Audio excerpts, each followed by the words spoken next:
The advertisement was 3 lines. She read it twice on the platform in Cheyenne, folded the paper into her coat pocket, and did not take it out again until she was already on the train. Needed: a woman of plain disposition and practical mind. Sawmill operation, Eastern Oregon. No children present. Respond to Box 14, Harney County Courier. She had worked the timber camps outside Bend for 4 years. She knew what a sawmill looked like when it was dying, and she knew what a man looked like when he had run out of choices. The advertisement had both qualities. She wrote back the same evening. The town was smaller than she expected. Not small in the way mountain towns were small, compressed, steep wood smoke pressed down by the weight of the ridgeline, but small in the way of something that had once been larger and was now in the process of forgetting what it used to be. The main street had 2 empty storefronts for everyone that was open. The livery had a new roof on an old frame.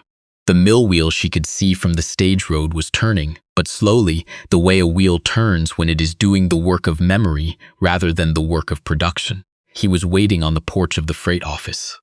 She knew him before the stage stopped because he was the only man standing still. Everyone else moved. A boy carrying a crate, a woman shaking dust from an apron. But he stood with his arms at his sides and watched the road. He was older than she expected. Not old, but worn in a way that had to do with specific losses rather than general age. There was a particular kind of tiredness in a man who had outlasted something he had built. She stepped down with her bag. He said, "Miss Aldred?" She said, "Yes." He says, and his name was Conrad. He did not offer his hand. He looked at her bag and then at the stage and then back at her bag, as if calculating something. She said, "That's all I brought," he said. "All right," and turned and started walking. She followed him. The mill was 3 miles out on a wagon road that ran beside a creek the color of iron.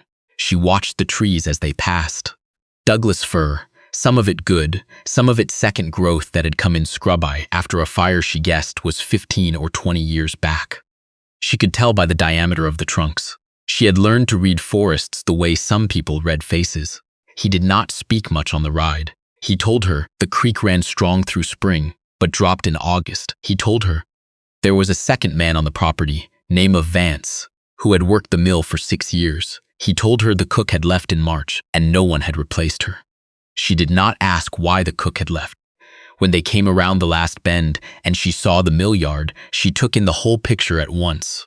The log deck, the carriage, the saw shed, the lean to where the blades were kept, the small house to the east with a covered porch and a window with no curtain. She noticed the log deck was half what it should be for this time of year. She noticed the carriage chain was slack.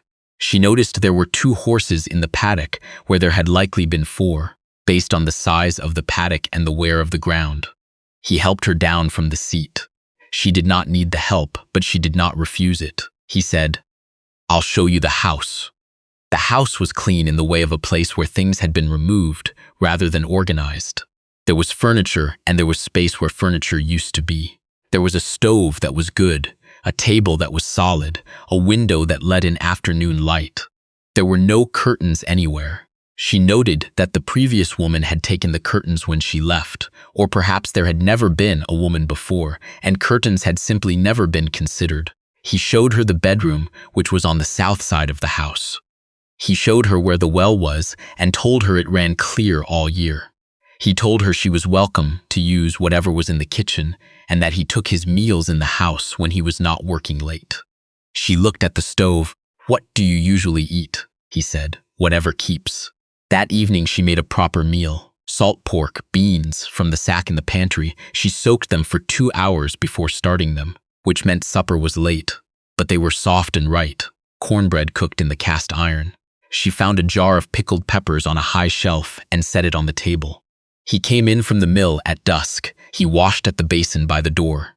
He sat down and looked at the table and did not say anything for a moment. She said, "The beans needed more time. I started them late." He said, "I haven't had a cooked meal since March." He ate everything. She did not try to learn the mill's trouble from him. She learned it herself. The first week, she watched. She carried meals down to the saw shed at noon, and she paid attention while she was there. What was cut, what was waiting to be cut, how long the blade ran between stops, whether Vance tightened the chain before or after each pass. Vance was a short man in his 40s, with a burn scar on his left forearm, and a way of talking that suggested he had once worked somewhere much larger and was still not entirely sure how he had ended up here. He was not unfriendly. He answered her questions when she asked them. She asked him about the log supply. He said, "We've been working the close timber. The good stands are up the ridge. We'd need a skid road to get at them, and Mr. Conrad hasn't wanted to put in the labor." She asked how long the close timber would hold. Vance looked at his hands. "It's end of season, maybe. Then we're cutting scrub." She thanked him and walked back to the house. That evening, she sat at the table with a piece of paper and a pencil and worked through what she had seen. The mill had the equipment to run well. The blade was good. She had looked at it, touched the set of the teeth, seen that someone had sharpened it recently and correctly. The carriage was old, but the mechanism was sound. What the mill did not have was enough timber close enough to cut at a rate that made money. The ridge timber was there. She had seen it from the wagon road. Old growth in some places, the kind of fir that sawed clean and straight and brought good price at the rail yard. The question was the skid road. She found him in the small office off the saw shed the next morning, looking at a column of figures in a ledger. She looked at the ledger before she spoke. The figures were honest and the picture they made was not good. She said, "The timber on the upper ridge. How long has it been standing?" He said, "Long enough." She said, "Vance said you hadn't put in a skid road." He looked at her, not sharply. He was not a sharp man, she had decided. He was a careful man who had been made cautious by bad luck, which was different. He said, "It would take 2 weeks and money I don't have to spare." She said, "What's the timber worth if you can get to it?" He was quiet for a moment. He pushed the ledger toward her. She read the figures. She turned back 2 pages and read those figures too. She understood by the time she was done that the mill had not been mismanaged in any dramatic way. It had simply been worn down. A season of low water that slowed the mill, a contract that had fallen through, a hired man who had left in the fall, taking the company's second sawhorse, and what may or may not have been an accurate accounting of what was owed to him. Small losses, each one survivable. Together they had done their work. She handed the ledger back. She said, "If you put in the road, how long before you're cutting ridge timber?" He said, 3 weeks maybe, if the weather holds.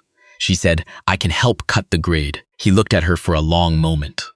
Not with disbelief, exactly. With the careful look of a man who had learned not to count on things that had not yet happened. He said, "You've done that work?" She said, "I spent 2 seasons on a road crew in the Cascades, before the mill camps." He said, "What were you doing on a road crew?" She said, "Eating." He did not smile, but something shifted in his face. He looked back at the ledger. He said, "I'll think on it." She did not wait for him to think on it. The next morning she rose before the light and walked the hillside above the mill, quartering back and forth across the slope, reading the ground the way she had been taught to read it. Where the grade was reasonable, where the rock was too close to the surface, where a drainage crossed and would need a culvert or at least a brush mat. She found a line that she thought would work. She scratched it into the dirt at regular intervals with a stick, marking the turns.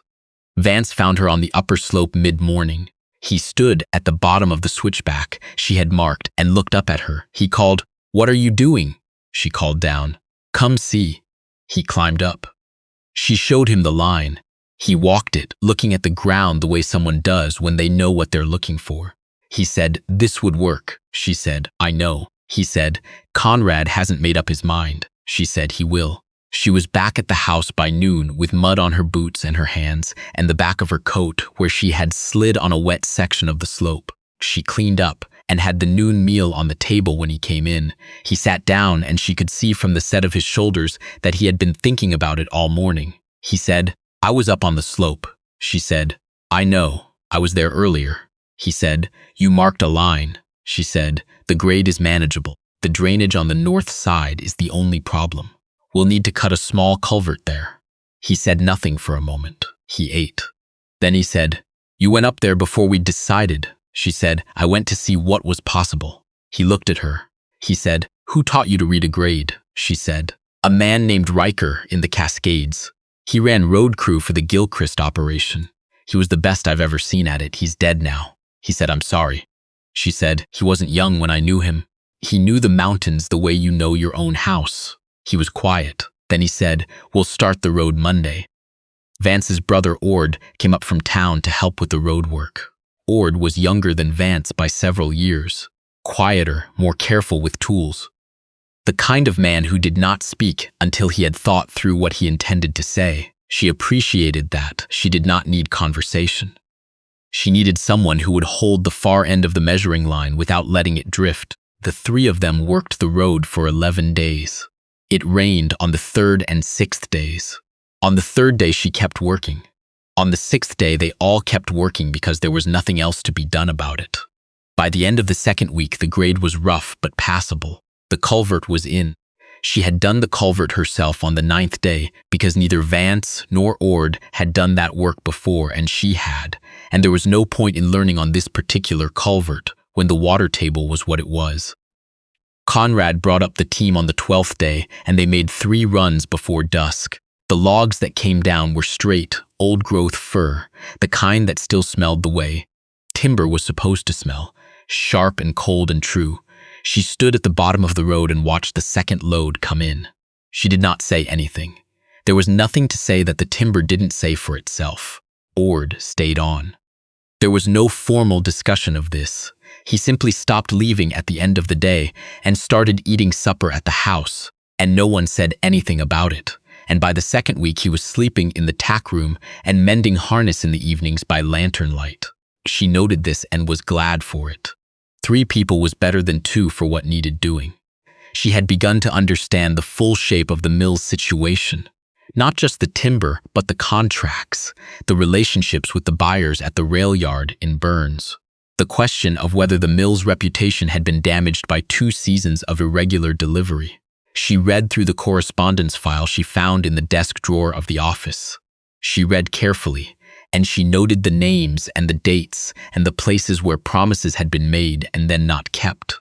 She did not show him what she had read. She simply said, one evening after supper when he was at the table with his coffee, "The contract with Mabry, when did that end?" He said, "Last October." She said, "He wrote again in February." Conrad was still for a moment. He said, "I saw that letter." She said, "He's still buying. He took a contract with the Hammond mill, but it runs out in the fall. If you can show regular delivery between now and September, he'll come back." He said, "How do you know he'll come back?" She said. His February letter said the Hammond mill's planing was rough.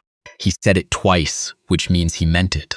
He looked at her for a long moment. He said, "You read the correspondence." She said, "I read what was in the desk. I thought it was part of the work." He did not say it wasn't. He looked at his coffee. He said, "You think we can do regular delivery between now and fall?" She said, "If the road holds and Ord stays, yes." He said, "Ord stays," she said, "then yes." In June, one of the sawhorses threw a shoe and pulled up lame. She found it in the morning when she went to water the animals. She knew horses. She had grown up with working horses on her family's place in eastern Washington, before the place was sold, before her father died, and the family dispersed in the quiet, irreversible way that families dispersed when there was nothing left to hold them in place. The horse's foot was hot at the pastern. She cleaned the hoof, found a small abscess, poulticed it, and kept the horse off work for 5 days. During those 5 days, she handled more of the hauling herself, working alongside Ord on the team that remained. Conrad watched this from the yard one evening. He said, "You could have told me about the horse," she said. "I handled it." He said, "I know you handled it. I'm saying you could have told me." She looked at him. She said, "I'll tell you next time." He nodded. He went back inside. She stood in the yard for a moment. The horse was at the fence, watching her the way horses watched people they had decided to trust. She put her hand on its nose. It breathed against her palm. She had learned long ago that there was a difference between people who needed to be told about a problem and people who needed to be told about a solution. He was the second kind. But he was learning slowly that she was not keeping things from him. She was simply doing the work before reporting it, because that was how she had always worked. And because in her experience, the people who reported problems before solving them were usually looking for permission, and she had not needed permission for a long time. The summer ran long and dry. The creek dropped in August as he had said it would, but the mill wheel had enough pitch to keep running if they were careful about what they cut and when. She managed the water the way she managed everything, by watching, adjusting, not pushing past what the situation would bear. She wrote to Mabry in July. She wrote on mill letterhead that she found in the office, and she wrote in her own hand, and she said what the mill had done since spring and what it intended to do through fall. She did not oversell. She gave him numbers: volume cut, volume hauled, estimated volume by September. She addressed it to his firm in Portland and sealed it and gave it to Ord to take in on his next trip to town. She did not tell Conrad she had written until after the letter was sent. She told him at supper. She said, "I wrote to Mabry." He set his fork down. She said, "I used the letterhead that was in the desk. I gave him the numbers from June and July. I told him we expected similar volume in August and September." He said, "Those are my numbers to give." She said, "Yes, I should have told you before I sent it. I'm telling you now." He was quiet for a moment. Then he said, "What did you say exactly?" She told him, as close to exact as she could. She had a good memory for things she had written. She gave him the structure of it, the main figures, the language she had used about the planing quality. He listened. When she finished, he said, "That's a reasonable letter." She said, "I thought so." He said, "Mom, you want to write a business letter, tell me first." She said, "I will," he said. "All right." He picked his fork back up. She understood that this was as close as he was going to come to saying that she had done the right thing in the wrong order, which was accurate, and she appreciated that he had not belabored it. Mabry wrote back in 3 weeks. The letter was businesslike and careful, the way letters were from men who did not want to seem eager. He said he was pleased to hear the mill was running well. He said he would be in the region in September and would like to come out to the mill and discuss what the following year might look like. He said the Hammond contract would be concluding, and that he had always valued the quality of the timber that came out of this drainage. She read the letter first, as she read all the mail that came in, and she set it on the desk in the office and was standing there when Conrad came in to get it. He read it. He read it again. He said, "He's coming in September." She said, "Yes." He said, "You said he'd come back." She said, "He needed to know we were worth coming back to." He looked at her for a moment. He said, "When did you learn to write a business letter?" She said, "My father had a store for a while before we went to the farm. I kept the books starting at 11. He wrote the letters and I watched him until I could do it myself." He said, "You kept books at 11, she said.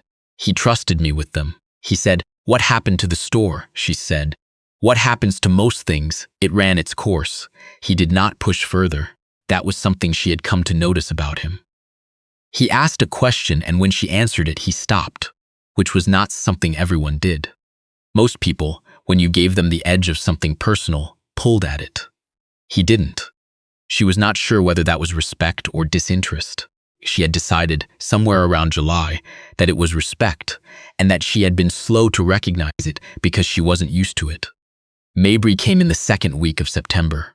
He was a compact man in a wool coat, younger than she had expected, with the kind of attentiveness that meant he was always calculating something. He walked the mill yard with Conrad. She was not part of that walk. She was in the house. But when Conrad brought him in for the noon meal, Mabry looked at the table and then at her, and he said, "Are you the one who wrote to me in July?" She said, "Yes." He said, "That was a well-written letter." She said, "Thank you." He said, "The figures you cited tracked with what I heard from the rail yard in Burns." She said, "I tried to be accurate." He sat down. He looked around the kitchen once, the way men did when they were looking for something without wanting to appear to be looking. Then he looked at Conrad and said, "You've made some changes this year." Conrad said, "We put in a skid road in spring, got the ridge timber open." Mabry said, "That would do it." The meal was simple: roasted pork, early turnips from the kitchen garden, bread. She had made the bread that morning. She did not sit with them.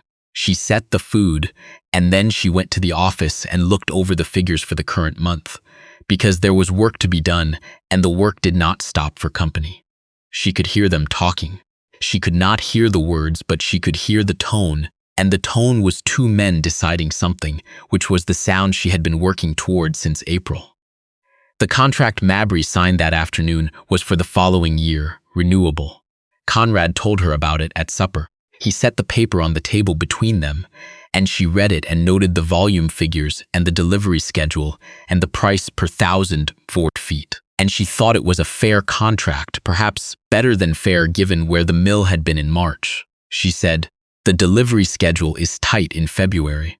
The road might be difficult." He said, "I know. I'll talk to Mabry about that before winter." She said, "He'll adjust it. He wants the timber." He said, "I think so, too." They sat for a moment. The lamp was between them, throwing light on the contract and on the grain of the table. He said, "I want to ask you something." She said, "All right." He said, "When you answered the advertisement, what made you answer it?" She said, "It seemed like the kind of place where the work would matter." He said, "What does that mean?" She said, "Some places what you do disappears. You do it and the next day it's like you didn't. Here, if you do the work right, it holds, the road holds, the timber holds, the contract holds." She paused. "I wanted to be somewhere things held." He was quiet for a long time. He looked at the contract. Then he said, "My wife left 4 years ago. Not died. Left. I want you to know that because I think you've wondered." She said, "I had." He said, "The mill was smaller then." She said, "There was nothing here to make a life from." Maybe she was right at the time. She said, "And now?" He said, "Now I'm not sure she was right." She did not answer that directly. She reached across and straightened the contract on the table, aligning it with the edge of the lamp. She said, "The February date. Make a note on the contract before you put it away, so you remember to talk to him." He said, "I will." She got up and cleared the plates.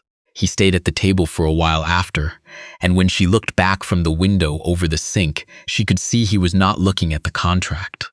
He was looking at the place on the table where it had been. The winter came in early. Snow by the first week of November, which was not unusual, but was not kind either. The road held through the first 2 storms. On the third storm, a section of the culvert she had put in gave way on one side where the ground had heaved, and the road washed in that spot, and they lost 3 days getting it back. She fixed the culvert properly this time, with rock facing on the uphill side, which she should have done in the first place. She did not say this to Vance or to Ord. She said it to herself, standing knee-deep in cold water, with her hands going numb, because she believed in accounting for things accurately, especially when the only audience was herself. She had come from a family of people who did not admit mistakes, and she had spent her adult life trying to be different from them in that particular way. Not flagellating, not apologetic, just clear-eyed. The culvert had been insufficient. Now it was better, that was all. By December, the mill was running on reduced hours due to the light and the cold. But the log deck was full in a way it had not been since she arrived. She had managed the cutting schedule through fall to build the deck against the slow months, spreading the work rather than pushing hard at the end. Ord had understood what she was doing. Vance had understood it by October. Conrad had understood it, she thought, from the beginning, though he hadn't said so. One evening in December, he found her in the office working through the year-end ledger. He brought 2 cups of coffee and set one beside her without speaking. He sat down in the chair across the desk. She did not look up immediately. She finished the column she was working on, set the pencil down, and picked up the coffee. She said, "The December figures will close clean. We'll end the year ahead." He said, "I know. I've been looking at it." She said, "Ahead enough to reline the firebox on the saw shed. It's been losing heat since October." He said, "I noticed that." She said, "February, before the season picks back up." He said, "February." He drank his coffee. He said, "I thought about what you said. In September." She said, "Which part?" He said, "About wanting to be somewhere things held." She said, "Yes." He said, "This place could be that if you wanted to stay." She looked at him. He was looking at the lamp, not at her. That was how he said difficult things, looking sideways at something neutral, as if the directness had to come out at an angle. She said, "Are you asking me to stay on as the cook?" He said, "I'm asking you to stay on as... I'm asking you to stay." She looked back at the ledger. She smoothed the page with her hand, though it did not need smoothing. She said, "I'll give you an answer by the end of February." He said, "That's a long time," she said. "It's not. It's 2 months. I want to see how the road holds through winter before I make any decisions about roads." He was quiet for a moment. Then he said, "That's fair," she said. "It is. He got up and took his cup to the door. He stopped there and said, "For what it's worth, I think the road will hold," she said. "I think so too, but I want to see it." He left. She sat for a while longer with the ledger and the lamp and the silence. Outside the window, the snow had stopped, and the sky had the particular dark clarity of a cold night after weather has passed.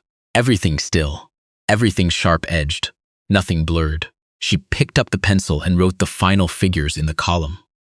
The numbers were right. She checked them twice, which was her habit, and they were right both times. She closed the ledger. She had known since September what her answer would be. But she was not a person who gave answers before she was ready to stand behind them completely. And February was when she would be ready. 2 months was not a long time. 2 months was nothing at all against the length of a thing built to last.